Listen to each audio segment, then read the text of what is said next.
In this video, we are going to go over Google Meets and some of the features that your child might need to know about. Um, Chances are, when your child is logging on to Google Meets for a morning meeting for virtual lessons, they will be doing so through Google Classroom. So I have brought up a sample Google Classroom right here, and I am going to go into one of my classes. And when I go in, this is the first page I see, the stream. And you have a banner up here with the title of your class, the year, and then you have the Meet link, which is hyperlinked right in. So all your student has to do is click right there. It will open a second window for your child. And if you have never logged into Google Meets, it may ask you for permission to use your camera and your microphone. So this is what it's going to look like for your student. And all they would do is they would click Join Now. If the teacher is not in the meet and they try to join, they will most likely be told that they have to wait until the teacher is in there. So let's join our meet.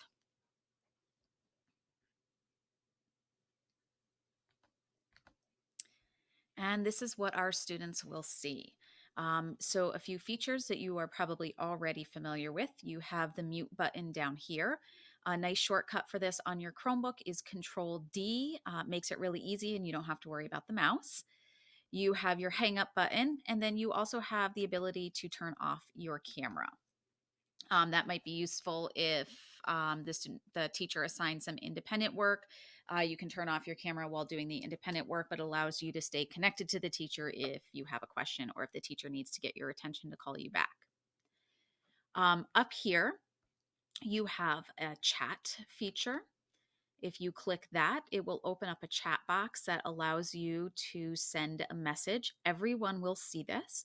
But sometimes when the teacher is teaching a lesson, they may ask you a question and ask you to respond in the chat box, or maybe you have a question for the teacher, but you don't want to interrupt. And so you can easily just plop your question or message. So it doesn't interrupt what's going on, but it allows the teacher to see it and address it when necessary. We'll X that out.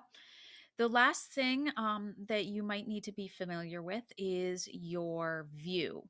Now, I am the only person in this meet, so it's going to be kind of hard to visualize what you might see. But a lot of times when we have multiple people in our meet, you might see a big picture like you see me, and then you might see a bunch of little pictures over here on the right-hand side.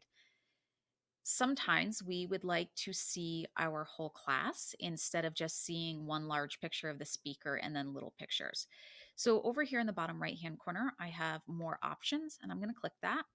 And I'm going to come down here to change layout. So if I click change layout, you are going to have a few different layouts that you can choose from. It is defaulted to auto. So it is Google Meets is going to automatically change the view based on what it thinks you need. You have a tiled view. The tiled view is that grid view that allows us to see our whole class at the same time. It is defaulted to 16 grids. You can change this depending on your class size. You can go smaller to 9. If you have, I know some of our older grades have more than 16 kids, you can slide that up. It goes to 30, and this would allow you to see all the students within your class at the same time. You have a spotlight view, which will only show the person who is speaking and it will not show anyone else.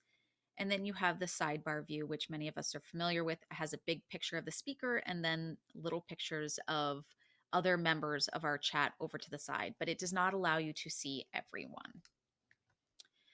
Now, the other thing that I hear a lot from students and from teachers is about the audio with Google Meets. Sometimes our students are not able to hear their classmates and their teacher, and sometimes classmates and the teacher are not able to hear your student. So we are going to quickly go over a few things that you can check um, to see if you can problem solve.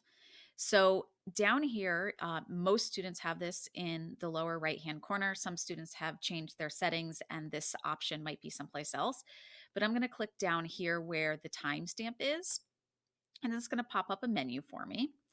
And right here are my audio speakers. So the first thing that you can do is if you can't hear your classmates and teacher, try adjusting that volume.